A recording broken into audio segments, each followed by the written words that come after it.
ஐயா வணக்கம். வணக்கம். கொஞ்சம் என் மூஞ்சி தெரியுதா? தெரியுதுங்க ஐயா. எப்பொருள் யார் யாரை கேட்பினும் அப்பொருள் மெய்ப்பொருள் காண்பதறிவு. எப்பொருள் எத்தன்மையாயினும் அப்பொருள் மெய்ப்பொருள் காண்பதறிவு. சரி, நடக்கிறதெல்லாம் நடந்துட்டு தான் இருக்கும். நம்ம பாட்டுக்கு படுத்திட்டே இருக்க, எல்லாம் சுத்தம் தான். ஆமா. இன்னைக்கோட அஹ், அஹ், சண்முகம் என் பொண்ணு 2 பேரும் வந்திருந்தாங்க வகுப்புல, பாத்தீங்களா இல்லையா? அது கூட பாத்துங்க. இப்போ இந்த உடம்புக்கு சக்தி 24 மணி நேரம் வேணும்னா எங்க இருந்து எடுக்குன்னு கேட்டீங்கன்னா, இப்படித்தான் 24 மணி நேரம் பல கோடி ஆண்டா வந்துகிட்டு இருக்குது. நமக்கு அறிவு வளர வளரத்தான் கண்டுபிடிக்க முடியுது. நமக்கு சக்தி 24 மணி நேரம் வரணும். ஒரு ஆகாரம் சாப்பிட்டா 24 மணி நேரம் சக்தி இருக்காது. ம். ஒரு சாராயம் குடிச்சோம்னா ஒரு பாத்துங்க. அவரு சுந்தரம் வந்திருந்தாரு இல்லைங்களா, மலேசியாக்காரு, இது ஆமா சிங்கப்பூர்காரு. ஆமா. அதுவும் ஆக வணக்கம். ஆக ஆக நம்ம என்ன பண்ணோம்னா, அந்த நமக்கு 24 மணி நேரம் சரி, நம்ம வந்து ஒரு நடந்து போனோம்னா 6 கிலோமீட்டர் நடந்து போலாம். ஒரு சராசரி ஒரு மனிதன் 1 மணி நேரத்துல 6 கிலோமீட்டர் நடக்கலாம். 1 மணி நேரத்துல 6 கிலோமீட்டர் நடக்கலாம். ஒரு சைக்கிள் வந்து ஒரு சைக்கிள் 1 மணி நேரத்துல 20 கிலோ சராசரி வேகத்துல 20 கிலோமீட்டர் போலாம் சராசரியா. அதே 1 மணி நேரத்துல. ஆனா செலவு ஒண்ணுதான். அதுக்கு 300 வாட்ஸ் தேவை, இதுக்கு 300 வாட்ஸ் தேவை. இதுல நடந்து போறப்ப உராய்வு ஃபிரிக்ஷன் உண்டாகி அந்த 6 கிலோமீட்டர் தான் போக முடியும், 14 கிலோமீட்டர் போக முடியாது.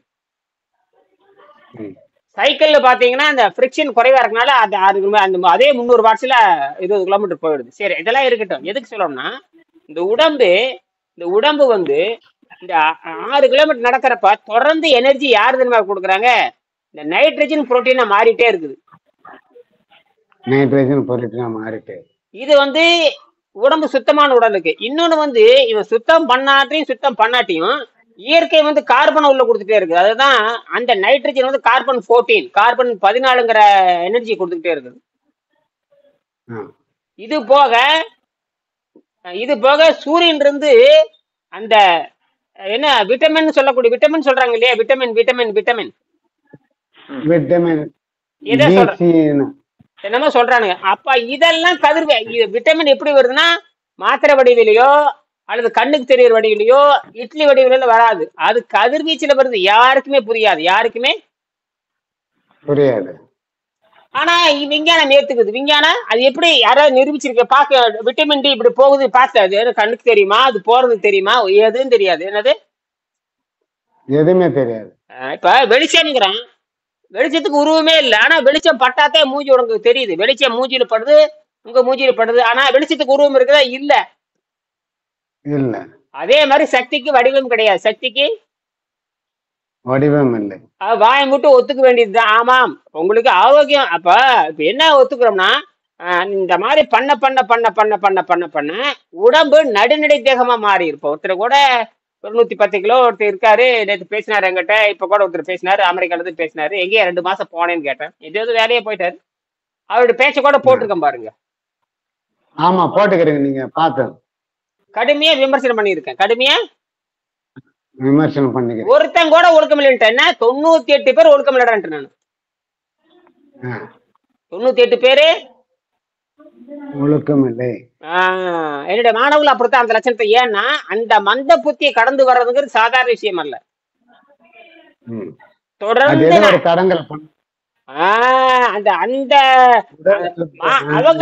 அவங்க நல்லவங்க தான். ஆனால் உள்ளே இருக்கிற மந்த புத்தி, பிசாசு புத்தி, பேய் புத்தியை வந்து கீழே தள்ளிட்டே இருக்கும்.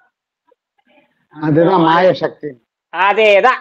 அதை கடந்து வர்றவங்க லட்சத்துல ஒரு ஆள் தான். அது யாரும் இன்னும் இது வரைக்கும் நான் 2 ஒருத்தர் தான் என் லிஸ்ட்ல இருக்காங்க.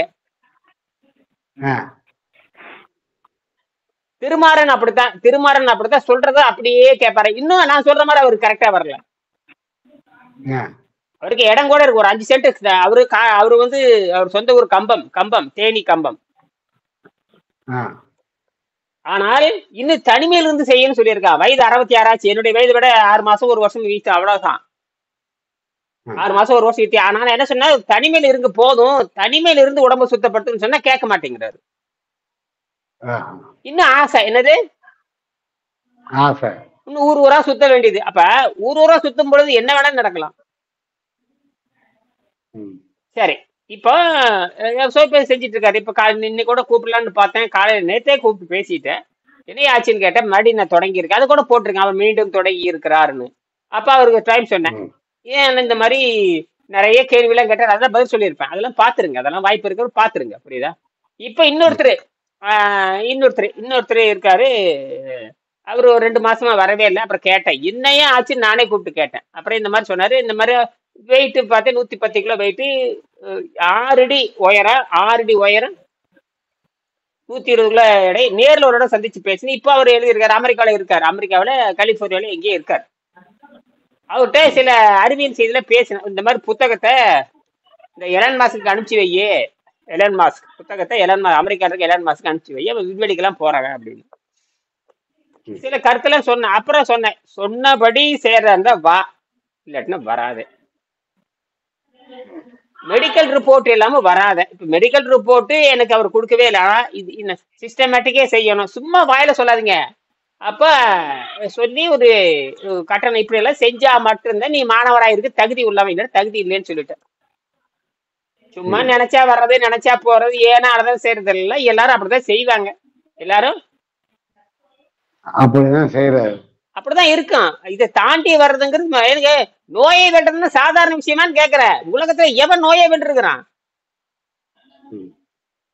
உங்க கண் முன்னாடி தான் நோயில சாகுறாங்க எல்லாருமே, உங்க கண் முன்னாலதான் எல்லாம் நோயால தான் சாகுறாங்க. அப்ப அந்த நோயை வென்றதுன்னு விளையாட்ட பணம் கொடுத்தா நோய், பணம் 10 நாளைக்கு பணம் கொடுத்துட்டு ஒரு 6 மாசம் பணம் கொடுத்துட்டு நல்லாயிருமா? அதெல்லாம் நடக்காது. 12 ஆண்டு சொன்னபடி கேட்க வேண்டும், 1 வருஷம் சொன்னபடி, 1 வருஷம் மெடிக்கல் ரிப்போர்ட். ஏன்னா மெடிக்கல் ரிப்போர்ட்டுங்கிறது அது வெள்ளக்காரனை ஏமாத்திருக்கும், ஊரை ஏமாத்திருக்கும், உலக ஏமாத்திருக்கும். வெள்ளக்காரன் ரிப்போர்ட் நமக்கு தேவைப்படுது. தினம் உங்களோட ஸ்டேட்மெண்ட் தேவை. அதாவது மென்டலா பேசுறது, அதாவது மன ரீதியா பேசுறது நீங்க பேசினா தான் எனக்கு புரியும். மன ரீதியா பேசுறது மெடிக்கல் ரிப்போர்ட்ல காட்டாது, ரத்தத்துல காட்டாது. ரத்தத்தை நல்லா புரிஞ்சுக்க. ரத்தம் என்னமா காட்டும்? ரத்தத்தில் இருக்கிற உணவு கழிவை காட்டும், உணவு கழிவுகளை காக்கும். உணவு எந்த மாதிரி கழிவா இருக்கு, என்ன பாய்சன் இருக்கு, என்ன பாய்சன் இருக்கு, ரத்தத்துல என்னென்ன பாய்சன் போகுது, சிறுநீர்ல என்ன, பிளட் யூரின் 2 தான் ரொம்ப முக்கியம். பிளட் யூரின் ரொம்ப முக்கியம், அதுல சொல்லிடுவான். ஆனால் அந்த பாய்சன் எங்க இருந்து வருது? சாப்பிடுற உணவு அத சொல்லணும்ல. சரி, பாய்சன் சரி அப்படின்னா ஓல்டு பாய்சன் எங்க இருக்குன்னு கேட்டீங்கன்னா, சரி பாய்சன் இன்னைக்கு சாப்பிட்டா காலையில வருது. ஆனால் கொழுப்புன்னு சொல்றியா, அது எங்க இருந்து வந்தது? கொழுப்பு படிஞ்சு உள்ள இருக்கு. பழைய ஸ்டாக். அருமை, அது பழைய ஸ்டாக். அருமை அருமை. இப்ப இதுதான் 60 வருஷம் ஸ்டாக் இருக்கு. அதே அந்த ஸ்டாக் கரைச்சி எடுக்கிற முறை வெள்ளைக்காரன்ட்ட கிடையாது. இப்ப அது கரைச்சி எடுக்கிறப்போ உடல் உபாதைகளை குறைய ஆரம்பிக்குது. உடல் உபாதைகள் உங்களுக்கு என்னென்ன பிரச்சனைகள்ல குறைய ஆரம்பிக்குது. நேத்து என்ன பண்ணிருக்காரு சண்முகம், எது உணவு சாப்பிட்டிருக்கா கிருன்னு மேல ஏறிடுது.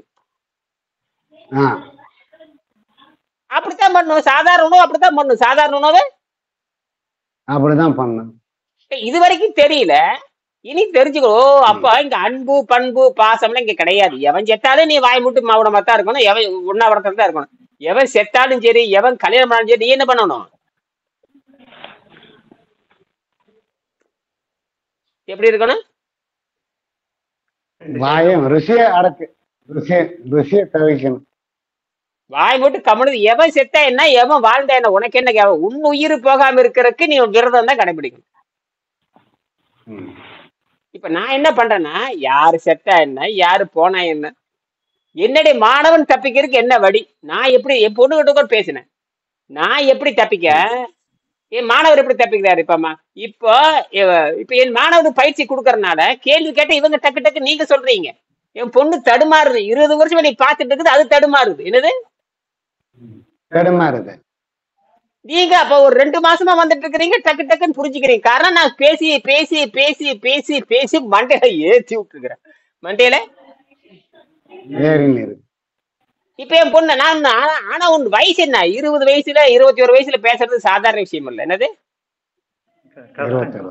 இது சின்னது பெரியவங்கள இந்த அம்மா இந்த பொண்ணு. ரெண்டாவது பொண்ணு. ஆஹா. ஆ, சரி, முதல் சரி. பொண்ணு நான் இதுதான் ப்ரொஃபசர். ஃபர்ஸ்ட் பொண்ணு. ஆமா முதல் பொண்ணு ப்ரொஃபசர். அவங்க வந்து பேராசிரியரா இருக்காங்க கல்லூரியில காலேஜ் ப்ரொஃபசர் காலேஜ். ப்ரொஃபஸர். அவங்களுக்கும் தெரியும். அவங்க ரிசர்ச் பண்ண சொல்றேன். இந்த புத்தகத்தை அவங்கள சொன்னேன், நீ இந்த புத்தகம் ஆராய்ச்சி பண்ணுன்னு சொல்லியிருக்கேன், பண்ணிட்டு இருக்காங்க. இப்போ என் பொண்ணு வந்து இப்ப எம்எஸ்சியில பண்ண சொல்றேன். பிஎஸ்சி முடிச்சிட்டாங்க, நீ எம்எஸ்சியில இதை பண்ண சொல்றேன். ஆனா எம்எஸ்சியில இந்த சப்ஜெக்ட் கிடையாது. இந்த எம்எஸ்சியில இது கிடையாது, இந்தியாலே கிடையாது, உலகத்திலே கிடையாது. இந்தியா எப்படி கொண்டு வர்றது? நான் கேட்கறது உங்களுக்கு புரியுதான்னு பாருங்க. இன்னைக்கு ஒரு அறிவியல் பேசி உலகத்துக்குள்ள இது போய் சேரணும். இப்ப எம்எஸ்சி இருக்கு, பிஎஸ்சி இருக்குது, எம்எஸ்சி இருக்கு இல்லையா, எல்லாத்துக்கும் தெரிஞ்சதுதான். ஆனால் பிஎஸ்சியில பயோபிசிக்ஸ் இருக்குது, எம்எஸ்சியில பயோபிசிக்ஸ் இருக்குது. ஆனால் அந்த பயோபிசிக்ஸ் வந்து எலிகளையும் சின்ன நுண்ணுயிர்களையும் ஆராய்ச்சி பண்றதுதான் இருக்குதே தவிர மனிதனை ஆராய்ச்சி பண்ற முறை இல்லை. அது இன்னும் அவங்க சப்ஜெக்ட்டுக்கு கொண்டாடல வெள்ளைக்காரன். அப்ப என்ன பண்ணணும், இந்த புத்தகத்தை என் பொண்ணு படிச்சு பிஹெச்டி வாங்கி அப்புறம் இவங்க கொடுக்கிற அறிக்கையை வெள்ளைக்காரன் படிச்சு பார்த்து வரணும். புது பிஹெச்டி உருவாக்கணும். சரி, கரெக்டா சொல்லிட்டீங்க. கரெக்டா நீங்க சொல்றீங்க, புது பிஹெச்டி உருவாக்க வேணும்.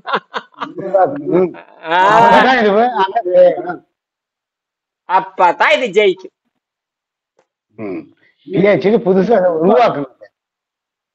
அதுக்கான தியரி பாருங்க, அதுக்கு வந்து தியரி வேணும், ரெஃபரன்ஸ் வேணும், எல்லாம் இருக்கு. என்னது எவிடன்ஸ் இருக்குது. இப்ப நாம வந்து நம்ம எவிடன்ஸ் காட்டல. இப்ப நீங்க இருக்கிறீங்க, எங்கிட்ட 1000 பேர் இருக்கான் எவிடன்ஸ் காட்டுறதுக்கு. 1000 பேர் இருக்காங்க. அதுல வந்து பாத்தீங்கன்னா குறைஞ்சது 100 பேத்துக்கு மெடிக்கல் ரிப்போர்ட் இருக்குது. 100 பேத்துக்கு குறைஞ்சபட்ச மெடிக்கல் ரிப்போர்ட் இருக்கு. நீங்க என்ன பண்றீங்கன்னா மாசம் எடுக்க ரிப்போர்ட் வந்து அந்த போன மாசம் எடுத்து எனக்கு வந்து கூறியில் அனுப்பிச்சு வச்சிருங்க. புரியுதா? இல்லங்க, அது இது பிடிஎஃப் அனுப்பிச்சுக்கிறேன். நீங்க பாக்குறீங்களா? பாத்தீங்கல்ல? நீங்க ஜெராக்ஸ் எடுத்துக்கிறேன். நான் இங்க என்ன பண்ணிக்கிறேன்னா நான் டவுன்லோட் பண்ணிக்கிறேன். இங்க நான் வந்து ஜெராக்ஸ் எடுத்துக்கிறேன், ஒன்னும் பிரச்சனை இல்லை. சரியா? நான் மறுபடியும் அது சும்மா பேருக்கு ஒன்று அனுப்பிச்சு வச்சிருங்க, அதை ரெக்கார்ட் பண்ணிக்கலாம். பேருக்கு ஒண்ணு, புரியுதா? கூலியனுக்கு இருக்கு என்ன 40 தானே, அதை அனுப்பிச்சு விடுங்க. இதுலயும் இருக்கட்டும், அதுலயும் இருக்கு. உங்க கையில் நீங்க என்ன பண்றீங்கன்னு ஒரு லெட்டர் வச்சு, ஐயா 2வது மாதனுடைய நீங்க என்ன பண்றீங்கன்னா அந்த மெடிக்கல் ரிப்போர்ட் கரெக்ட் தான். நீங்க என்ன 2வது மாதத்தினுடைய முதல் மாதத்தினுடைய அனுப்புறேன்னு சொல்லிட்டு சும்மா ஒரு லெட்டர் மாதிரி எழுதி, புரியுதா? அப்படி எடுத்துலாம். அதையும் போட்டோ எடுத்து அனுப்பிச்சிருங்க. எதுல அனுப்பிச்சிருங்க? வாட்ஸ்அப்ல அனுப்பிச்சிருங்க. அதையும் எடுத்துக்கிறேன். இருந்தாலும் பெயர் அளவுக்கு ஒரு 2-3 ஆமா அதுதான். அது அனுப்பி வச்சுட்டீங்கன்னா நான் பெயர் அளவுக்கு என்ன ரெக்கார்ட் பண்ணி வச்சுக்குவேன். அது இங்க இதுலயே ப்ரூஃப், நீங்க இதுலயே அனுப்பிச்சிடுறீங்க. அதுவும் இருக்கட்டும், நீங்க ரிட்டன் ஸ்டேட்மெண்ட் எனக்கு அனுப்புனீங்கன்னு ஒரு நம்பிக்கை. என்னது நம்பிக்கை? 1 2 இருந்தா போதும். 1 2 இருந்தா போதும். 1 2 இருந்தா நம்ம இதெல்லாம் என்னன்னா எதிர்காலத்துல என்னை மாணவர்ல ஒழுங்கா செஞ்சிருக்கிற ப்ரூஃப். அததான் கேட்பாங்க எல்லாரும், யாருக்கு என்ன ப்ரூஃப். அதனால ஸ்டேட்மெண்ட் ரிப்போர்ட் 4 வருஷம் ரிப்போர்ட் இருக்கு, அது கூட அனுப்புறோம். அதுல ஏதோ 1 2 எடுத்து கடைசி அதுல வந்து பழசுல ஏத்து கடைசியா எடுத்தீங்களா, அதுல ஒரு ரிப்போர்ட்டும் இப்ப புதுசா எடுத்த அந்த ரிப்போர்ட்டையும் நீ அடுத்த 30 நாளுக்கு ஒருக்கா எடுக்கிறீங்களா, அந்த ரிப்போர்ட்டையும் அனுப்பிச்சு வச்சீங்கன்னா நான் உங்க தனியே என்ன பண்ண உங்க பேர் உங்களே அப்படியே அழியாம அப்படியே இருக்கும் இல்லையா? நீங்க அனுப்புறது பூரா உங்க வாட்ஸ்அப்ல இருக்கும் இல்லையா? ஆமா, அது அப்படியே நாம பண்ணிக்கிறீங்களா? அறிவியல் வளர்ந்துருச்சு. இன்னைக்கெல்லாம் அறிவியல் வளர்ந்தது. பூமிக்கு அடியில கடப்பாறை விட்டு தோண்டாமையே பூமி 10 மீட்டர்ல என்ன இருக்குன்னு கண்டுபிடிச்சிடலாம். இப்ப அப்படித்தான் இந்த பணத்தை கண்டுபிடிக்க சொல்லி மக்கள் கேக்குறாங்க. இந்த பணம்லாம் நிறைய போச்சிருக்காங்க இல்லையா? அதுக்கு பாத்தீங்கன்னா பூமிக்கு அடியில என்ன இருக்குதுன்னு எல்லாமே பூமிக்கு அடியில 10 மீட்டர் ஆழத்துல என்ன இருக்குன்னு எல்லாமே கண்டுபிடிச்சிடலாம். தண்ணி இருக்கிறத கண்டுபிடிக்கலாம், எலும்பு இருக்கிறத கண்டுபிடிக்கலாம், ஆர்க்க என்ன வேணா கண்டுபிடிக்கலாம். தோண்டி பார்க்காமலே கண்டுபிடிச்சிடலாம். தோண்டி பார்க்காமலே கண்டுபிடிக்கல. இப்படித்தான் இந்த தர்மசாலால கேக்குறாங்க. இனி மக்கள் என்ன பண்ணுவாங்க தெரியல. அது வந்து எல்லாம் ஹை டெக்னாலஜி. இங்கிலாந்து அதாவது நம்ம பெங்களூர்ல நிறைய சென்டர் அப்படி இருக்கு கண்டுபிடிச்சு கொடுக்கறதுக்கு. ராணுவத்துறை இருக்குது. அப்புறம் ராணுவத்துறை, ஐஐடி, ஆர்கியாலஜி, தொல்லியல் துறை, ஆர்கியாலஜி, இதுல எல்லாமே அந்த பூமிக்கு அடியில 10 மீட்டர்ல என்ன இருக்குது, 5 மீட்டர் என்ன துல்லியமா கண்டுபிடிச்சிருவாங்க. சந்தேகம் இருந்தா தோண்டி எடுப்பாங்க. சந்தேகம் இருந்தா தோண்டி எடுப்பாங்க. இப்படித்தான் எங்க ஊர்ல எல்லாம் கண்டுபிடிக்கிறாங்க. சரி, அதெல்லாம் இருக்கட்டும். இப்ப நான் பிரச்சனைக்கு வருவோம்.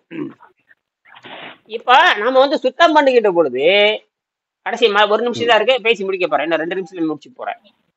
சுத்தம் செய்கிற பொழுது எனர்ஜி எங்கிருந்து வருது? சுத்தப்பா காலையில இருந்து சாயங்காலம் வரைக்கும் நீரை அருந்துறோம். காலையில இருந்து சாயங்காலம் நீரை அருந்துறோம்.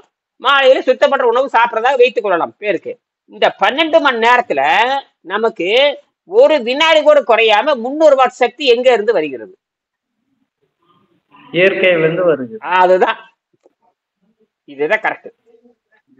அது இயற்கையிலிருந்து நைட்ரஜனா வர்றது புரோட்டீனா மாத்தி, அதுதான் வேற ஒண்ணுமே. 24 மணி நேரம் ஒரு மனிதனுக்கு செஞ்சுன்னு தான் இருக்கு.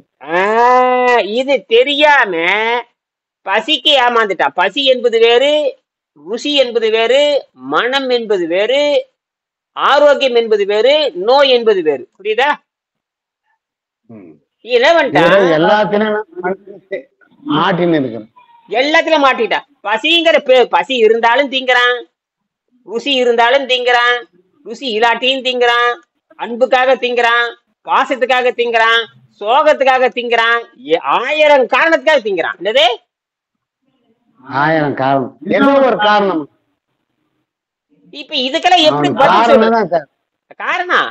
இதுல மாட்டிக்கிற எல்லாமே மாட்டிக்கிறான். ஐயோ அது சாப்பிட்டனால ஐயோ ஐயோ ஆகா, இதெல்லாம் ஒரே முட்டா சமுக்கில் அடிக்கணும்னா கழுவி எடுத்துடணும். என்னது மொத்தமா கழுவுடாங்கிறோம். என்னது மொத்தமா கழுவு. அப்ப கழுவுறப்ப என்ன ஆகுதுன்னு காட்டுறேன். இந்த பாடி என்ன ஆகுதுன்னா ஒரு கட்டத்துக்கு மேல கழுவு கழுவு கழுவு சுத்தமாயி ஒரு அளவுக்கு மேல இதுதான் கடைசி சுத்தம் அப்படின்னு சொல்லுது. அந்த சுத்தத்தை எப்படி சுத்தம் பண்றீங்கன்னு பாக்கணும். இப்ப நீங்க அதனால என்ன சொல்றேன்னா, எந்த காரணத்தை கொண்டு மனதை நழுவ விடாதீங்க. சரி வருவேன். ஒரு டைம்ல அப்படியே மயக்கமா. ஆமா, பழைய விஷம். அந்த மயக்கமா இருக்கிறப்ப அமைதியா ஒரு 1/2 மணி நேரம் படுத்துக்கணும். ஒரு 5 நிமிஷமா 10 நிமிஷம் பேசாம அப்படி இருந்துக்கணும். பேசாம